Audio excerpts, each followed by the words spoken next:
Hello everyone and welcome to Kimball's Curiosity. My curiosity is how it is that we, the Canadian citizens, are so willing to give up our freedom of rights, guaranteed under the Charter of Freedom of Rights. It all started back in the Atlantic provinces when they isolated and wouldn't allow anybody from outside the Atlantic provinces who weren't living there to enter the provinces.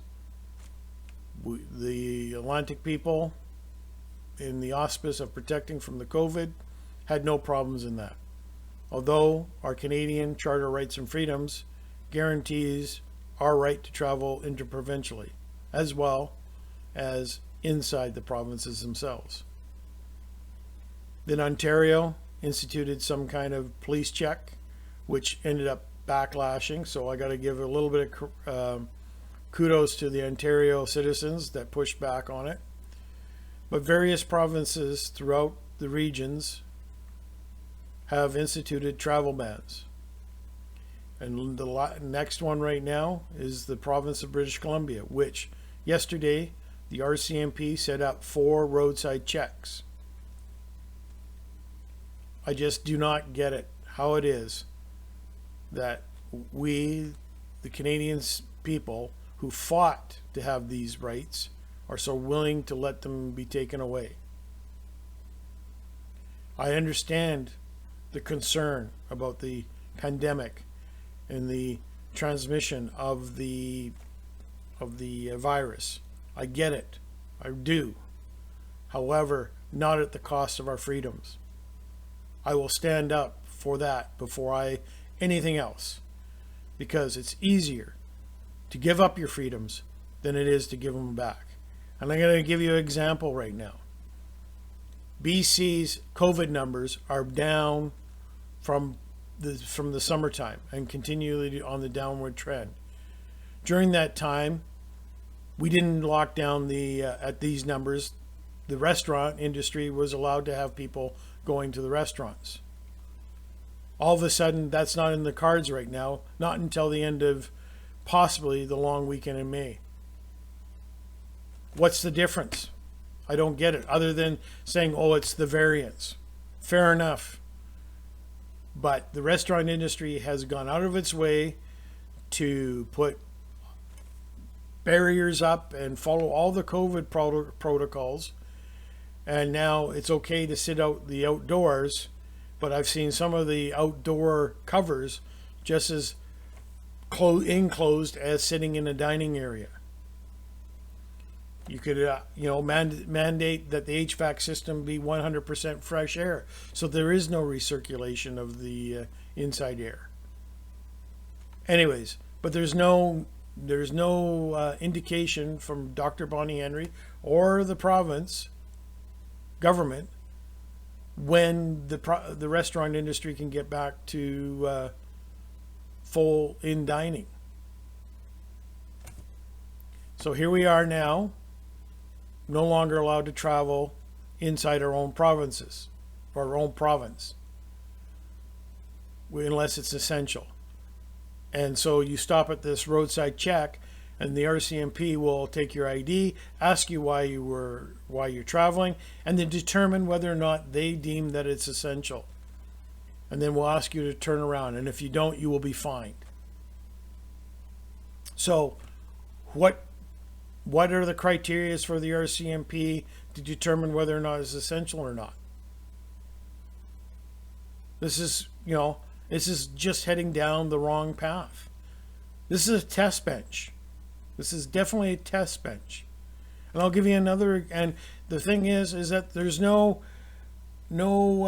plan to say when these road checks will stop. Is it 200 number, the number in the Lower Mainland below 200? Is the number 100? What are the criteria to stop the road checks? Is it just going to be arbitrary?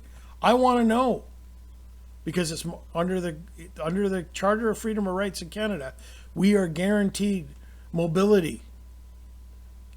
And I'll be damned if that is being when it's being infringed on, then I'm going to sit silently. Right now, there is a appeal from the Supreme Court of Newfoundland in regards to a similar situation that occurred in the Atlantic provinces, because they upheld the travel ban. But it's probably going to head to the Supreme Court of Canada, because under the Charter we are guaranteed freedom of mobility, and so much so that you cannot even use the notwithstanding clause to prevent people from traveling. So whoever wrote up, when the politicians wrote up the Charter of Rights and Freedoms, they definitely felt that that was very important, to be able to travel within the provinces as well as leaving and coming into Canada. And that's been our Achilles heel of preventing people from coming into Canada, because it's guaranteed under the Charter. And the one thing I say is, you live by the Charter, you die by the Charter. My grandparents, my great-grandparents didn't go to war so that we can just arbitrarily just let the government decide when, how they decide to take our charter rights away. They need to ask the Supreme Court of Canada what is deemed necessary, because there is a clause that if it's the best interest of Canada and the best interest, then there is provisions to allow it. But in my opinion, the government, needs to go to the Supreme Court and get an opinion from them, not for them arbitrarily deciding and then us citizens having to take it to court and fight it. What's even more ironic is these checks in British Columbia were set up at the following locations: Highway 1 at Boston Bar, Highway 3 Manning Park area, Highway 5 Old Toll Booth area, Highway 99 in the Lillooet area. Where's the roadside checks between Okanagan and the Kootenays? The Okanagan and the Caribou and the Thompson-Nicola. The northern region versus down into the Caribou region. Skeena region. I don't see any of those. I know the numbers are low, but there's been variance up there, especially between the Okanagan and the Okanagan. And there's no roadside checks to prevent people from traveling between Kamloops and Kelowna. No, it's to stop people from the Lower Mainland from going into the interior. Well, I'm sorry, but if you're going to do this in one location, you should be doing it across British Columbia. But my opinion is no. This is an infringement of our rights and our freedoms. And I will stand up for that first before anything else. Thank you for listening. If you like what I said, hit the like button. If you dislike dislike my comments, hit the dislike button. Please subscribe if you want. Thank you very much, and take care, and peace out.